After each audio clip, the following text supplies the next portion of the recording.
Most men are weak, and they don't even know it. They wake up, they go to work, they come home, they scroll, they sleep, and they call this a life. But somewhere, underneath the routine, there is a quiet, constant ache, a feeling they can't name, a sense that something is wrong, but they don't know what. You are not tired, you are undisciplined. You are not unlucky, you are unfocused. You are not misunderstood. You are unwilling to look at yourself honestly, because honesty would demand change, and change is the one thing weak men cannot afford to face. 2,000 years ago, a man sat in a tent on the edge of a battlefield in the cold hills of Germania. He was the most powerful man alive. He commanded legions, nations bent to his word. And yet, every night, by candlelight, he wrote to himself. Not commands, not decrees, confessions. His name was Marcus Aurelius. And in those private pages, he did something almost no man in power has ever done. He admitted his own weakness. He held himself accountable when no one was watching. He understood something most men today will never understand, that the real war is not against the world. It is against the parts of yourself that want to stay small. This is not a video about motivation. Motivation is a drug. It spikes and it fades, and it leaves you exactly where you started, except now you're also disappointed in yourself. This is a video about exposure. By the end of the next hour, you will see yourself in at least one of these 7 patterns. Maybe more than one. Maybe all 7. And when you see it, you will not be able to unsee it. That is the point.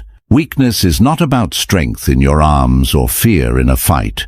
The old idea of weak and strong, the one built on muscle and bravado, is a lie sold to boys who never grew up.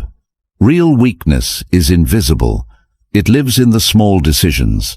It lives in the way you respond when no one is forcing you to respond a certain way. It lives in the gap between what you know you should do and what you actually do. Epictetus, a man born into slavery who became one of the most powerful minds in human history, said something that should be carved into the wall of every man's mind. It is not the things themselves that disturb us, but our judgments about those things. Read that again. The world is not breaking you. Your reaction to the world is breaking you, and that reaction, that pattern, is built one small surrender at a time. A man does not become weak in a single moment. He becomes weak the way a coastline erodes. Slowly, quietly, wave after wave after wave, until one day he looks in the mirror and does not recognize the shape of what's left. This video will show you 7 of those waves. 7 patterns, 7 daily betrayals that weak men commit against themselves, often without even realizing it. And after each one, you will ask yourself a question, not, is this someone else, but, is this me? Because here is the truth nobody wants to hear. The weak man is not a stranger. He is not the man across the street, the co-worker you look down on, the friend who can't get his life together. The weak man is, in some way, in some hour of some day, every single one of us. The difference between a weak man and a strong one is not that the strong man never feels weakness. It is that he refuses to let it run the show. So sit with this. Let it sting. Let it sit in your chest like a stone. Because the men who change, the men who actually become who they were meant to be, are the men who were willing to feel this discomfort all the way through, instead of reaching for their phone to numb it. Seneca once wrote to a friend that we suffer more in imagination than in reality, but there is a darker truth underneath that one. We also lie to ourselves in imagination more than we ever do out loud. The stories we tell ourselves about why we are stuck, why we deserve sympathy, why this time it's different, why we'll start tomorrow. These are the chains, not iron, not bars, just thoughts, repeated so often they became identity.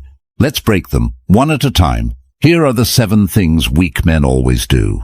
Number 1. They seek validation. There is a particular kind of hunger that lives in a weak man's chest, and it does not announce itself loudly.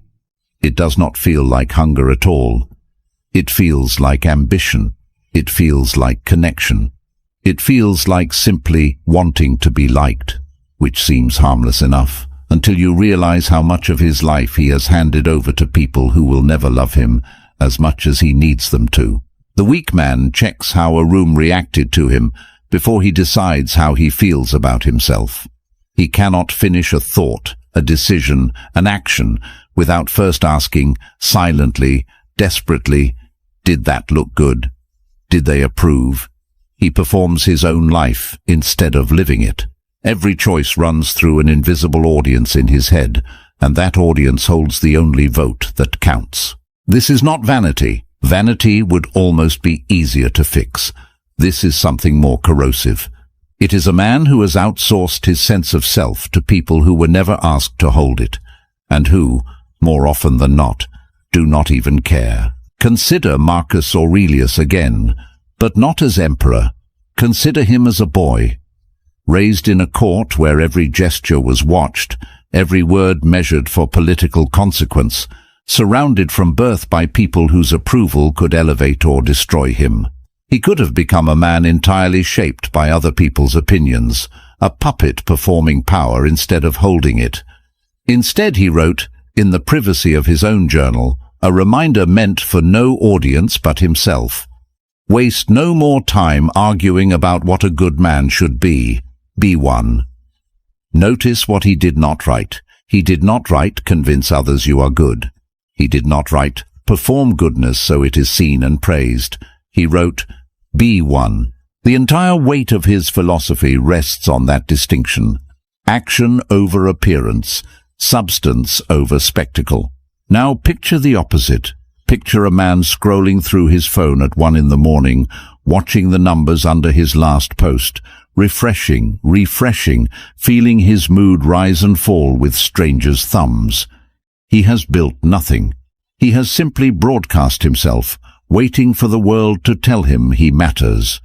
And when the world doesn't respond the way he hoped, something in him collapses, because his entire architecture of self-worth was built on a foundation that was never his to control. This is the psychological trap. The weak man believes that if enough people validate him, the ache inside will finally go quiet. But the ache is never about the people. It is about the relationship he has failed to build with himself. No amount of external praise can patch a hole that was never external to begin with. He will chase approval for decades, accumulate followers, likes, compliments, promotions celebrated more for the title than the work, and still lie awake at night feeling like a stranger to himself, because none of it touched the actual wound. The strong man operates from a different center entirely. He still hears the opinions of others.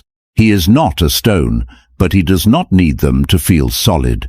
His sense of worth was built in private, in the unglamorous hours when no one was watching, in the discipline he kept when there was no reward for keeping it, in the standards he held even when breaking them would have gone unnoticed. He built his identity the way a craftsman builds a table, piece by piece with his own hands, checking the joints himself, not waiting for someone to walk by and tell him it looks nice. This is what Epictetus meant when he separated the world into two categories: what is within our control and what is not. Other people's opinions are not within your control. You can influence them, but you cannot command them. And a man who builds his foundation on something he cannot command has built his house on sand, and he will spend his entire life terrified of the tide. The validation seeker is always one bad review, one cold shoulder, one unanswered message away from a crisis, because his entire sense of self is rented, not owned. Ask yourself honestly in this exact moment, when was the last time you made a decision and didn't care, even a little, what someone else would think of it? If you cannot remember, you have found one of your 7. A man who needs the world's approval to feel whole will spend his whole life negotiating his worth with people who never agreed to set the price. Second thing, they explain themselves too much. Watch a weak man closely, and you will notice something strange. He cannot simply do something. He has to justify it. Before he acts, during the act, and long after it's finished, he is narrating, defending, pre-apologizing, building a case for himself in the court of public opinion that exists mostly in his own head. He says, I know this might sound weird, but... He says, I'm sorry. I just feel like... He says, you probably think I'm crazy for this. He cushions every choice in so much padding that by the time he actually says what he means, the meaning has dissolved into apology. This habit looks like humility. It is not. Humility is quiet. This is something else entirely. Fear wearing humility's clothing.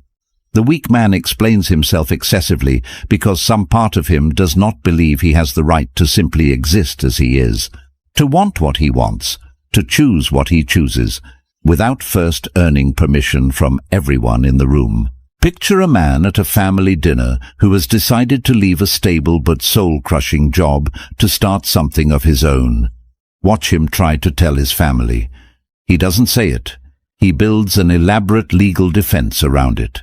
He explains the savings he has, the backup plan, the statistics on success rates, the timeline, the contingency for failure, all before anyone has even asked a single question. He is not informing them. He is begging in disguise for a verdict he hasn't even been asked to await. Now picture Cato the Younger, a man so famously immovable in his convictions that even his enemies, men who despised everything he stood for, could not deny his integrity. Cato did not over-explain himself to the Roman Senate. When he believed something was right, he stated it plainly, and let the consequences fall where they fell, even when those consequences included public humiliation, political ruin, and eventually his own death. He was not reckless. He was simply finished asking the world for permission to hold his own convictions. There is a particular kind of psychological exhaustion that comes from constantly explaining yourself, because what you are really doing every time is asking an invisible jury to acquit you of the crime of being yourself. And juries, by their nature, can convict. So the over-explainer is essentially volunteering for trial after trial after trial for decisions that were never crimes to begin with. The weak man believes that if his explanation is thorough enough, airtight enough, sympathetic enough, he can control how people feel about him. He cannot. People will think what they think. Some will judge him no matter how carefully he frames his choices. Some would have supported him without a single word of justification. The explaining changes nothing about their reaction. It only reveals how much power he has handed them over his own self-respect. Marcus Aurelius wrote that he had spent enough time imagining what other people thought, what they said, what they planned against him, and that this time would have been better spent thinking about his own soul. There is an exhaustion in constant self-justification that quietly drains a man of the very energy he needs to build the life he is trying to defend. The strong man speaks once, plainly, and lets his actions stand as the only explanation that matters. If someone needs more than that, he understands that more words will not satisfy them. Only results will, eventually, or they never were going to be satisfied at all. He has made peace with being misunderstood by people whose understanding was never required for him to move forward. Ask yourself, how many times this week have you explained a decision to someone who had no actual say in it? Count them. That number is the size of the leash you've been wearing. A man who must explain himself to everyone has already surrendered the one thing he can never get back, the right to simply act. Third thing, they avoid discomfort. There is a kind of death that happens slowly, without a funeral, without anyone noticing, and it begins the very first time a man chooses comfort over growth and tells himself it was the smart choice. The weak man has built an entire life around the avoidance of friction. He takes the easier route home, even when the harder one would have built his patience. He skips the conversation that needed to happen because it might be uncomfortable, and tells himself he was being respectful, when really he was being a coward in a clean shirt. He stops the workout the moment it starts to burn, not because his body has reached its limit, but because his mind reached its limit decades ago and has been negotiating surrender ever since. This avoidance does not look dramatic from the outside. That is what makes it so dangerous. It looks like a man simply living a normal, modest, manageable life. But underneath that modesty is a quiet agreement he made with himself long ago. I will not push past what is easy. And every time he keeps that agreement, the boundary of what he considers possible shrinks a little more. Consider the story of a man training for something difficult, a marathon, a fight, a body transformation, anything that demands the body argue with the mind for months. In the early weeks, every single session is a negotiation. The lungs burn, the legs scream, and the mind, that ancient comfort-seeking animal sitting in the skull, offers 1,000 reasonable-sounding exits. You can stop today and start fresh tomorrow. This pace is unsustainable. You're not built for this. Most men listen to that voice because the voice sounds like wisdom. It is not wisdom. It is the oldest trick in the human mind, dressed up as self-care. Seneca wrote that the comfortable life is fertile ground for vice, that a soul lulled into too much ease becomes the soil where weakness grows roots deepest. He did not say this from outside the experience. He lived through immense wealth, exile, and eventually a forced death sentence under Nero, and through all of it he maintained that the man who has never been tested does not know what he is made of, and worse, he will find out at the worst possible moment when the testing is no longer optional. This is the trap of comfort. It feels like safety, but it is actually a delay of a bill that will eventually come due, usually with interest. The man who never trains discomfort in small doses, who never sits with difficulty on purpose, will meet it eventually anyway, in a hospital room, in a layoff, in a divorce, in a death, and he will meet it with a mind that has spent 30 years practicing only retreat. The psychological pattern underneath comfort avoidance is simple and brutal. Every time you choose ease over difficulty, you are training your brain that discomfort equals danger, and danger must be avoided at all costs. You are building, session by session, decision by decision, a nervous system that panics at the first sign of resistance. This is why so many men flinch not just at physical hardship, but at hard conversations, hard truths, hard decisions about their own lives. The avoidance becomes a reflex that touches everything. The strong man does something almost unnatural by comparison.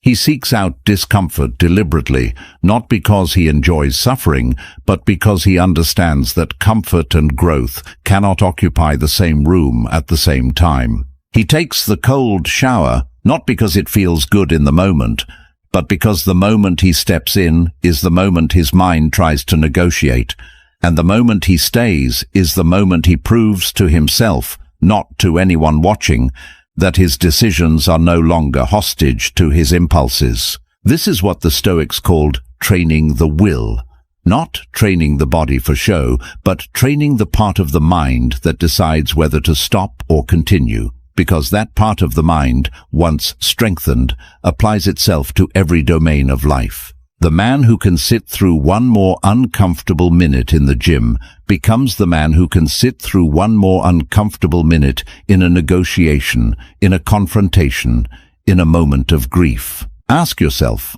what is the last hard thing you chose? Not because you had to, but because you decided to. If the answer takes too long to find, you have located another one. Comfort is not the reward at the end of a hard life. It is the trap at the beginning of a wasted one. Fourth thing, they blame others. There is a sound a weak man makes more often than he realizes, and it is not loud, but it is constant, like a low hum underneath everything he says. The sound is the word but. I would have succeeded, but. I would have left, but. I would have changed, but.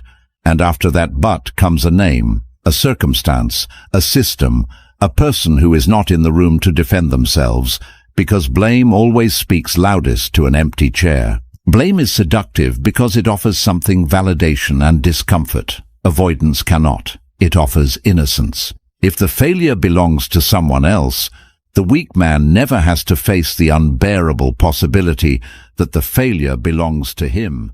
He gets to keep his self-image intact, while the actual problem, the thing that needs fixing, sits untouched, because you cannot fix a problem you've assigned to someone else's hands. Picture a man who has been passed over for a promotion 3 times.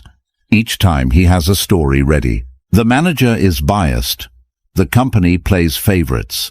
The system is rigged against people like him. Some of this might even be partially true. The world is not always fair, and pretending otherwise would be its own kind of dishonesty. But notice what he never does. He never asks the harder question, the one that actually has power in it. What is within my control here, and have I done everything possible with that? Epictetus drew the clearest line on this that has ever been drawn. He said that the foolish man blames others for his misfortunes, the average man blames himself, but the wise man blames no one. Read that progression carefully, because it is a ladder, and most men never climb past the second rung. Blaming others is the lowest level of awareness. Blaming yourself excessively is one step up, but it is still trapped in blame, just redirected inward, and it still produces nothing but paralysis. The wise man transcends blame entirely. He simply asks, what happened, and what do I do now? This is not the same as pretending injustice does not exist. The Stoics were not naive men living in comfortable times. Epictetus himself was born into slavery. Seneca was exiled and eventually ordered to take his own life. Marcus Aurelius ruled during plagues, wars, and the betrayal of those closest to him. These were men who had every reason, every legitimate, justified reason, to blame the world for what was done to them. And yet the philosophy they built, forged in actual suffering, not theoretical suffering, insists that blame is a dead end, because blame focuses all your energy on a door that is not yours to open. The psychological cost of chronic blame is rarely discussed, but it is severe. A man who blames others for his circumstances has, without realizing it, handed those people permanent rent-free space in his mind. He thinks about them. He rehearses arguments with them.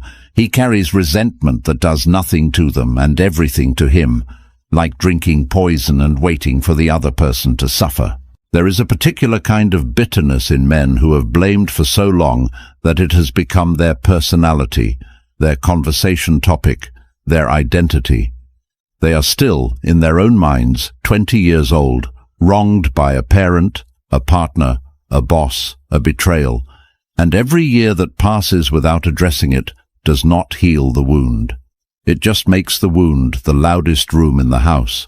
The strong man asks a different question entirely, and it is a brutal question, one most men avoid because the answer is rarely comfortable.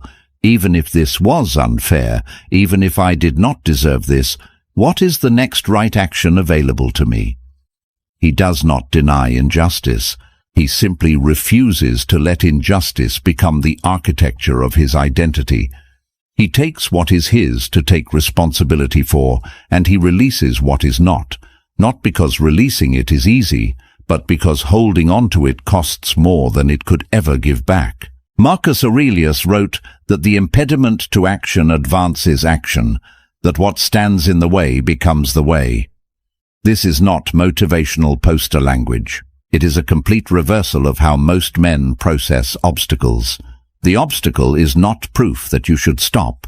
It is the raw material of the next version of yourself, if you are willing to stop blaming it and start working with it. Ask yourself, who have you been blaming quietly for years, for a life you have not yet taken full ownership of? Say the name in your mind. Now ask whether that person is still controlling your future, or whether you have simply continued giving them the wheel out of habit. A man who blames the world for his position in it will hold that position forever, because he has made sure the solution always depends on someone else moving first. Fifth thing, they chase pleasure.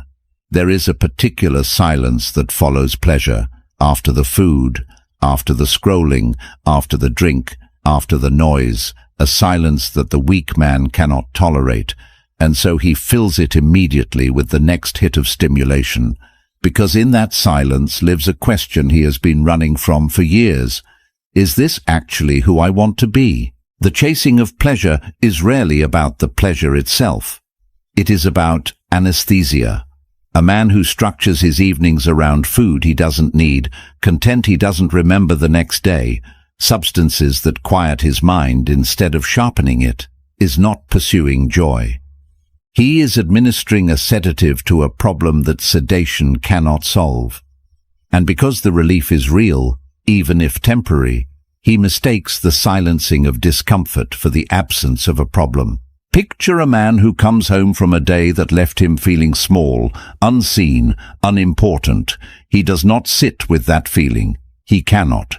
So he opens an app, and for the next 3 hours, his attention is auctioned off in small increments to algorithms built by people who have studied exactly how to keep a tired, undisciplined mind from ever looking inward.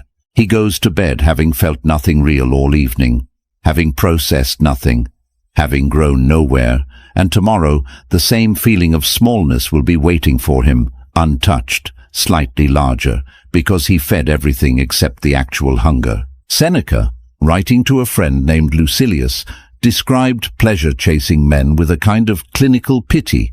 He said they live as though they will live forever, never noticing how much time they have already wasted, spending it as though it were endless, when in fact every hour given to empty pleasure is an hour stolen from a life that has an ending none of us can see in advance. He was not condemning enjoyment itself. The Stoics were not opposed to pleasure as a concept. He was condemning the chase, the compulsive, repetitive reaching for sensation, as a way of avoiding the difficult, necessary, often unpleasant work of building a life with substance. This is the psychological mechanism at play. Pleasure chasing creates a feedback loop that mimics satisfaction without ever delivering it. The brain receives a dopamine signal, briefly feels relief, and then, because the underlying issue, the loneliness, the dissatisfaction, the lack of purpose was never addressed, the craving returns within hours, sometimes minutes. The weak man spends his entire life on this treadmill, working harder and harder to chase a feeling that requires increasingly larger doses to produce smaller and smaller effects. Because that is the nature of all anesthesia. It builds tolerance. It never builds character. There is something almost tragic in watching a man with real potential spend his only finite resource, time, on entertainment that will not remember him, on substances that will diminish him, on relationships built only around shared numbness rather than shared growth. He is not lazy in the way people mean when they use that word casually. He is, in a deeper sense, terrified, because facing the actual conditions of his life would require him to admit how far he has drifted from who he wanted to be, and pleasure offers him an exit from that admission every single night for the cost of his future. The strong man treats pleasure the way a craftsman treats fire, useful, even necessary, when controlled and placed correctly, devastating when allowed to spread without limit. He enjoys food without using it as therapy. He enjoys rest without using it as escape. He understands that the discipline is not in denying every pleasure, monk-like, but in remaining the one who decides when pleasure is invited in, rather than the one who is dragged behind it, like a man tied to a runaway horse. Marcus Aurelius wrote that very little is needed to make a happy life, that it is all within yourself, in your way of thinking. This was not an abstract idea to him. He held the most powerful position in the known world, with access to every pleasure available to any human being in his era, and still concluded that none of it touched the actual source of a well-lived life. If the most powerful man on earth could not buy his way to peace through pleasure, no amount of scrolling, drinking, or distraction will manufacture it for the rest of us either. Ask yourself honestly, what do you reach for every single day the moment things get quiet? That object, that app, that drink, that compulsion is not your comfort. It is your confession. It tells you more honestly than you'd ever admit out loud exactly what you're avoiding. A man who spends his life chasing pleasure will arrive at the end of it having felt everything and built nothing. Sixth thing, they talk more than they act. There is a specific kind of man who has perfected the language of change without ever practicing the discipline of it. He can describe his goals with stunning detail. He knows the books, the routines, the philosophies, the systems other successful men have used. He talks about the version of himself he is becoming with such conviction that people around him start to believe it too. And yet months pass, years pass, and the man in the mirror remains exactly where he was when the talking started. This is one of the cruelest patterns of weakness because it disguises itself as progress. Talking about a goal activates some of the same psychological reward as actually working toward it. The brain, in its primitive wiring, cannot always distinguish between announcing an intention and fulfilling one. So the weak man tells his friends about the business he's going to start and feels, in that moment, a flicker of the identity of an entrepreneur without having done a single hour of the actual unglamorous work that identity requires. The talking becomes a substitute for the doing, because talking is easy and immediate, and doing is hard and slow. Picture two men standing in the same room, both wanting the same future. One spends the evening explaining, passionately, persuasively, exactly how he plans to transform his life starting Monday. The other says almost nothing, goes home, and writes down the one task he will complete before he allows himself to sleep. A year later, the difference between these two men will not be explainable by talent or luck. It will be explainable entirely by which one of them stopped narrating and started moving. Marcus Aurelius held himself to a standard most men today would find almost unbearable. He wrote, "Do not waste time discussing what makes a good man. Be one." He was Emperor of Rome.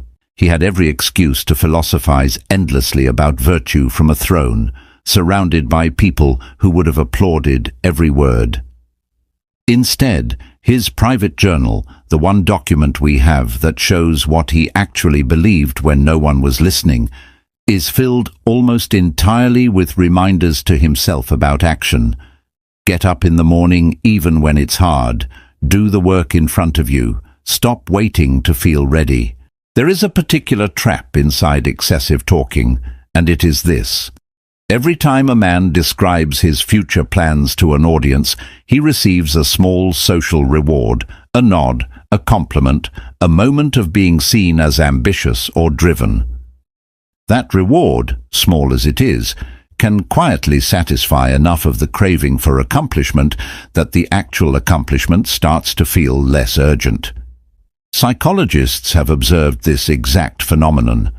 People who announce their goals publicly are sometimes less likely to achieve them because the announcement itself delivered some of the emotional payoff the achievement was supposed to provide. This explains why so many men can speak with total fluency about discipline, about stoicism, about self-mastery, while their actual lives remain undisciplined, reactive, and stalled. Knowledge of a path is not the same as walking it.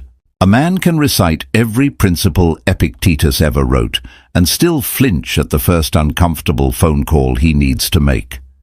The philosophy was never meant to be recited. It was meant to be lived in the unglamorous, unwitnessed minutes that make up the actual architecture of a life. The strong man understands something the talker does not. That action, even small action, carries a kind of evidence that words never will. He does not need to announce the version of himself he is building because he is too busy building him. When he does speak about his goals, it is sparse, specific, and almost always followed immediately by movement, because for him, speech is not a substitute for the work. It is, at most, a brief signal flare before he goes back underground to actually dig. Seneca wrote that we should choose as a guide someone whose life, not merely whose words, we admire, because words alone reveal nothing about the actual character behind them. Anyone can speak convincingly.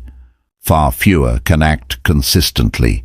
The gap between those two abilities is where most men's potential quietly goes to die. Ask yourself, in the last 30 days, how many times have you described a change you're going to make, versus how many times you actually made one? If the first number dwarfs the second, you have found one of the most common patterns of all. A man who talks about the mountain his whole life will die at its base, while the man who said nothing was already standing at the summit. Seventh thing, they fear judgment. Of all 7 patterns, this is the root from which most of the others grow.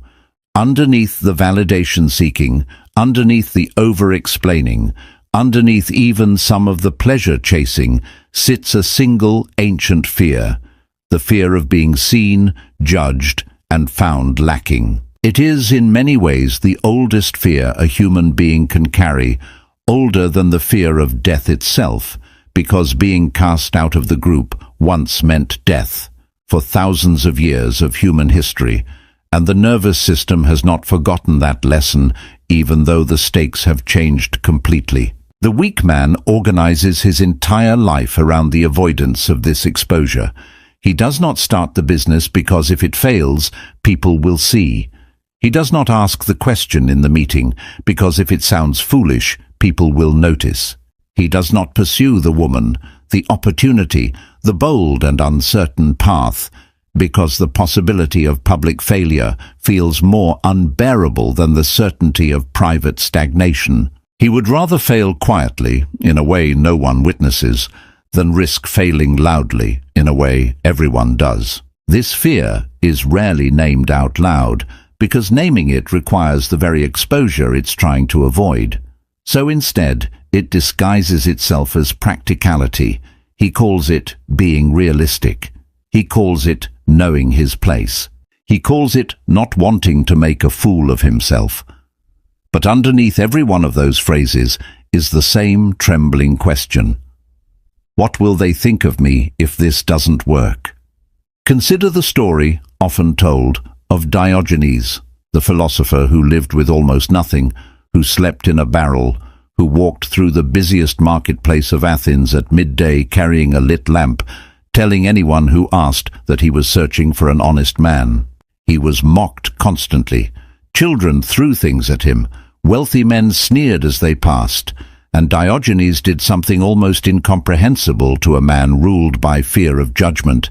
He let the mockery land, absorbed nothing from it, and kept walking, because he had already decided that the opinions of people who had never once examined their own lives held no authority over how he chose to live his. This is the line that separates the man ruled by judgment from the man who has made peace with it. It is not that the strong man is never mocked, never criticized, never misunderstood. Diogenes was mocked his entire life. The difference is that mockery from people he did not respect simply failed to register as information worth acting on. He had already done the harder work of deciding internally what he believed a good life looked like, and once that decision was made with conviction, the noise of strangers lost its grip on him entirely. Marcus Aurelius wrote something extraordinary on this exact subject. He said to ask yourself at every moment, is this necessary? And notice how much of what you do and say is unnecessary and how much could be eliminated, including especially the constant tracking of what others think of you. He understood that the human mind has limited bandwidth, and every ounce spent monitoring other people's opinions is an ounce unavailable for the actual work of living well. The psychological cost of judgment fear compounds over decades in a way few men ever calculate honestly. Every opportunity declined because of what people might say becomes a smaller life. Every honest word swallowed because it might offend becomes a slightly more dishonest relationship. Every bold idea abandoned because it might fail publicly becomes a quiet vote for mediocrity, cast again and again, year after year, until the man looks back at 60 and realizes the only consistent author of his limitations was never the world. It was his own permission, withheld from himself, out of fear of an audience that, in most cases, was barely paying attention to begin with. This is perhaps the cruelest detail in the entire pattern. The people most men fear judgment from are not actually watching as closely as the fear suggests. Most people are consumed by their own anxieties, their own performances, their own fear of judgment. The audience the weak man is so terrified of disappointing is, in most cases, an audience of other frightened people, equally consumed with worrying about what he thinks of them. The entire structure, examined closely, is built on mutual, unspoken fear, an agreement no one actually signed, enforced by everyone, benefiting no one. The strong man does not become indifferent to all feedback. That would be its own kind of foolishness, a different flavor of weakness, wearing confidence as a mask. He listens carefully to people whose judgment he respects, whose lives demonstrate wisdom he wants more of. But he has drawn a hard, permanent line around the opinions of people who have not earned the authority to shape his decisions, and inside that line he moves freely, undistracted by the noise outside it. Epictetus offered the clearest possible instruction on this. He said that if you wish to improve, be content to be thought foolish and stupid by outsiders. Notice that he did not say this would be easy, or that it wouldn't sting. He said be content with it, because the alternative, organizing your entire life around never appearing foolish, guarantees you will never attempt anything large enough to risk looking foolish in the first place. Ask yourself, what have you not done, not said, not become, purely because you were afraid of how it would look? Sit with that question longer than feels comfortable. Most men answer it too quickly with a shrug, because the honest answer is heavier than they want to carry in a casual moment. A man who spends his life terrified of judgment will receive, in the end, the only judgment that ever truly mattered, his own, delivered far too late, in the quiet of his final years, when there is no more time left to act on what he finally understood. You will not fix all 7 of these tonight. You may not fix even one of them this month. But somewhere in the last hour, something in you recognized itself in these words, and that recognition is not nothing. It is, in fact, the only place real change has ever begun. Not in motivation, not in inspiration. In the uncomfortable, unglamorous moment, a man stops lying to himself about which version of him has been running the show. The weak man and the strong man are not two different people. They are the same man at 2 different moments, making 2 different choices. The only question that has ever mattered, the question every Stoic from Epictetus to Marcus Aurelius to Seneca built their entire philosophy around, is which version of yourself you choose to feed today, not tomorrow. Not when conditions improve, not when you feel ready, because readiness is a feeling, and feelings were never meant to be in charge of a man's direction. Today, choose the version of you that does not need an audience to act with integrity. Choose the version of you that does not need to explain a decision he knows is right. Choose the version of you that leans into the discomfort instead of flinching from it. Choose the version of you that takes the weight of his own life onto his own shoulders, blames no one, and moves anyway. Choose the version of you that can sit in silence without needing to escape it. Choose the version of you that acts first and speaks, if at all, after. And choose the version of you that has finally stopped asking permission from people who were never going to be in the room when the real work got done. That man is not a fantasy. He is not a future version of you that exists only in imagination.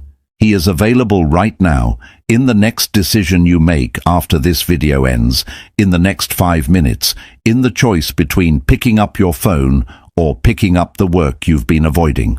The Stoics did not believe in waiting for the perfect moment to become who you were meant to be. They believed the moment you are in, exactly as uncomfortable, exactly as inconvenient as it is the only moment you will ever actually have. So stand up, not someday, now. Because the weak man waits for a sign, the strong man becomes one.